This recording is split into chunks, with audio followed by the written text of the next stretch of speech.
আসসালামু আলাইকুম।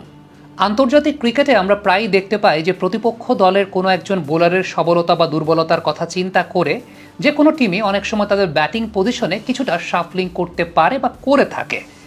নুয়ান তুষারা বাংলাদেশের এগেনস্টে খুব ইম্প্যাক্টফুল একজন বোলার। বিশেষ করে বাংলাদেশের যে দুজন বাঁহাতি ওপেনিং ব্যাটার আছেন, তানজিদ তামিমকে এখন পর্যন্ত তিনি 3বার আউট করেছেন, পারভেজ হোসেন ইমনকে এখন পর্যন্ত তিনি 2বার আউট করেছেন। এবং যদি আপনি গড় দেখেন, তানজিদ তামিমের গড়টা মাত্র 7 তার বিরুদ্ধে, পারভেজ ইমনের গড়টা মাত্র 1 তার বিরুদ্ধে। লিটন কুমার দাস অন্যদিকে নুয়ান তুষারার এগেনস্টে সবচেয়ে সফল ব্যাটসম্যান, যিনি কখনোই নুয়ান তুষারার বিরুদ্ধে আউট হন নাই। 23 বল থেকে 30 রান করেছেন এবং স্ট্রাইক রেটটাও 130-এর বেশি। এখন শুধুমাত্র এই দুইটা পরিসংখ্যানের উপর বেস করে আমি সেই কথাটা বলছি না। আমার বলার পেছনে অন্যতম বড় কারণটা হচ্ছে নুয়ান তুষারা নর্মালি বাঁহাতি ব্যাটসম্যানদের এগেনস্টে বেশি সাকসেসফুল ডানহাতি ব্যাটসম্যানদের তুলনায়। আমরা যদি এই জায়গাটা একটু দেখার চেষ্টা করি যে বাঁহাতি ব্যাটসম্যানদের বিরুদ্ধে নুয়ান তুষারা প্রতি 12 রানে একটা করে উইকেট নিয়েছেন বা প্রতি 13 রানে তিনি একটা করে উইকেট নিয়েছেন।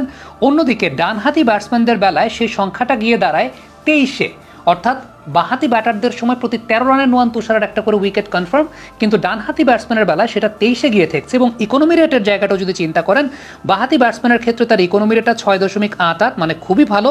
ডানহাতি ব্যাটসম্যানের এগেইনস্টে তার ইকোনমি রেটটা 8.09। এখন এই ব্যাপারটাকে যদি আমরা পাওয়ার প্লের মধ্যে নিয়ে আসি, তাহলে পরিসংখ্যানটা দেখলে আপনার চোখ কপালে উঠে যাবে।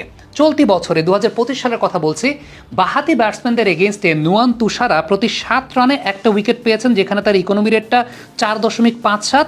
অন্যদিকে ডানহাতি ব্যাটসম্যানদের এগেইনস্টে প্রতি 40 রানে তার উইকেট সংখ্যা একটা এবং তার ইকোনমি রেটটা 7.84। তার মানে ডানহাতি ব্যাটসম্যানের এগেইনস্টে নুয়ান তুষারা নিজেও কিন্তু স্ট্রাগল করেছেন।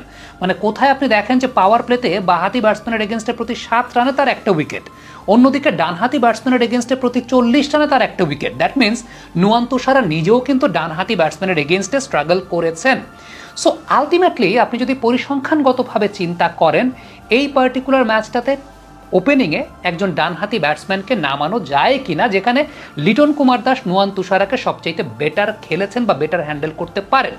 দ্বিতীয়ত আরেকটা বিষয় বলবো, সেটা হচ্ছে মিড ওভার্সে বা এই যে 5-6 নম্বর ওভারের পর থেকে শ্রীলঙ্কাতে বোলিং করতে আসেন কে, ওয়ানিন্দু হাসারাঙ্গা, যিনি বাংলাদেশকে সবচাইতে বেশি ভোগান। এই হাসারাঙ্গার ক্ষেত্রে একটা ব্যাপার কিন্তু আছে, সেটা হচ্ছে হাসারাঙ্গা ডানহাতি ব্যাটসম্যানের ক্ষেত্রে খুবই সফল, বাঁহাতি ব্যাটসম্যানের ক্ষেত্রে হাসারাঙ্গা ট্র্যাক রেকর্ড কিন্তু খুব বেশি ভালো না।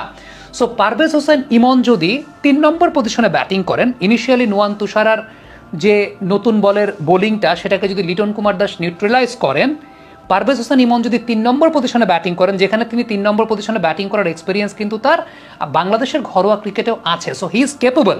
তানজিদ তামিম 3 নম্বর পজিশনে বা নিচের দিকে ব্যাটিং করেন না, কিন্তু পারভেজ হোসেন ইমন নিচের দিকেও ব্যাটিং করতে পারেন বা 3 নম্বর পজিশন অলমোস্ট তার জন্য সিমিলার। সো তখন কিন্তু ওয়ানিন্দু হাসারাঙ্গাকেও খেলে দেওয়ার জায়গাটা থাকবে, ওই অপশনটা